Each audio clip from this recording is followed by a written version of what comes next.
Audio Jungle.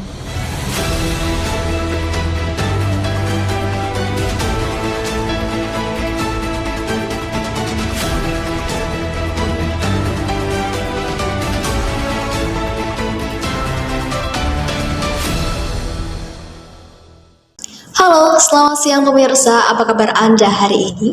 Senang sekali saya Sabih Fadilah kembali hadir menyapa Anda dalam News 24, menyajikan berita teraktual dan terpercaya. Pemirsa, setiap tanggal 1 Mei, dunia memperingati Hari Buruh Internasional. Kita mungkin bisa sering mendengar seruan dari para buruh pabrik, para sopir angkutan umum, ataupun para pekerja di sektor formal. Namun, ada satu kelompok pekerja yang sering luput dari sorotan, meski mereka tetap berjibaku setiap hari, yakni para pekerja di sektor informal. Di tengah derasnya arus digitalisasi, profesi penjual buku cetak perlahan terpinggirkan. Tak hanya kehilangan sebagian pembacanya, mereka juga nyaris kehilangan haknya sebagai buruh yang juga layak untuk disejahterakan. Lantas, bagaimana mereka bertahan? Untuk mengetahui lebih dalam kisah mereka, kita sudah terhubung dengan reporter kami, Mentari Mulia, yang telah berada di Shopping Book Center Yogyakarta. Mentari, silahkan laporannya. Baik, terima kasih Dila.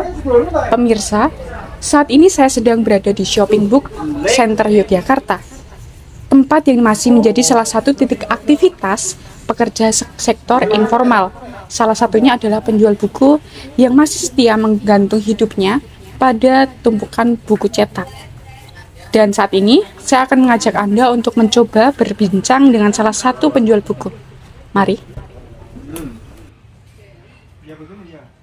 Nama saya Gunci.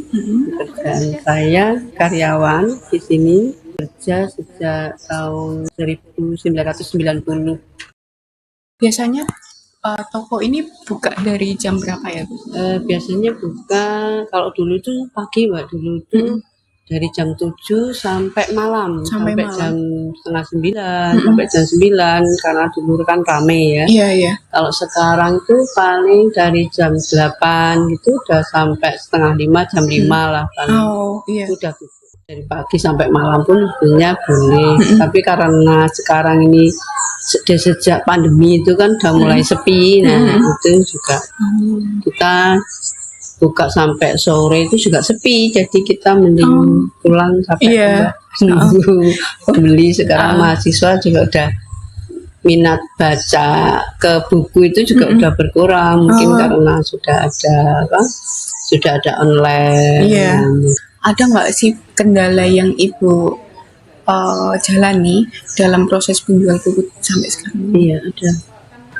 Dari COVID kita memang benar-benar sepi, sakit, benar-benar terpuruk. Sampai sekarang itu juga masih penjualan agak sulit ya Mbak ya, karena banyak juga saingan di online, jadi kita saingan harga juga terkadang. Ada yang dari penerbit itu juga sudah jual dengan diskon tinggi, jadi kita juga itu terkendala dari kita. Jadi kita kadang kita kan ada titipan buku terus ya terkendala di piutang juga kan jadinya. Kalau kita sepi, jadi kita mau bayar piutang juga susah. Apakah akhirnya hasil penjualan ini dapat memenuhi Ibu? Ya kadang bisa, kadang ya nombok, kadang ya sisa, yang enggak mesti Mbak. Kita kadang laku, kadang ya sepi, yang namanya jualan ya, naik turun lah. Rata-rata pembeli di sini itu dari kalangan apa aja ya?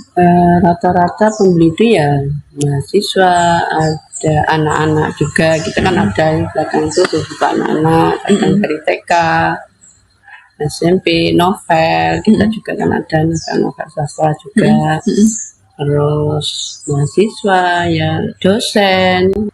Di gajinya itu apakah stabil walaupun akhirnya pembeli dalam satu bulan itu tidak sama dengan bulan-bulan lainnya? Ya mengikuti rame sepinya itu. Sepi ya kita ikut sepi, rame ya kita ikut rame. Itu Akhirnya pemotongannya seperti apa Ibu? Pemotongannya ya nggak tergantung sama penjualan, Mbak. Kalau penjualan kita sepi, ya kita juga ikut sepi ya. Kalau katanya sepi, ya kita ikut sepi juga. Kalau rame ya kita tambahin juga. Pernah kita mau dipromosikan, terus tapi kayaknya belum terrealisasikan.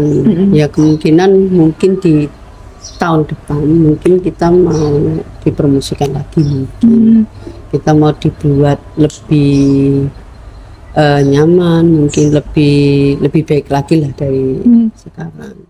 Kapan Ibu mengenai Hari Buruh sendiri? Kalau misalnya itu hari buruh ya biasa aja, saya nggak ada istimewanya atau gimana gitu, nggak ada yang menurut saya. Karena nggak pernah diistimewakan. Sebenarnya kalau memang hari buruh itu istimewa ya semua buruh diliburkan gitu ya, atau hari buruhnya itu di piknik gitu ya. Undang-undang yang dibuat pun tidak langsung kena ke Ibu ya, hanya beberapa. Iya, mungkin perusahaan perusahaan besar mungkin ya Mbak ya yang terdampak seperti itu. Kayak kami ini ya seperti ini. Iya.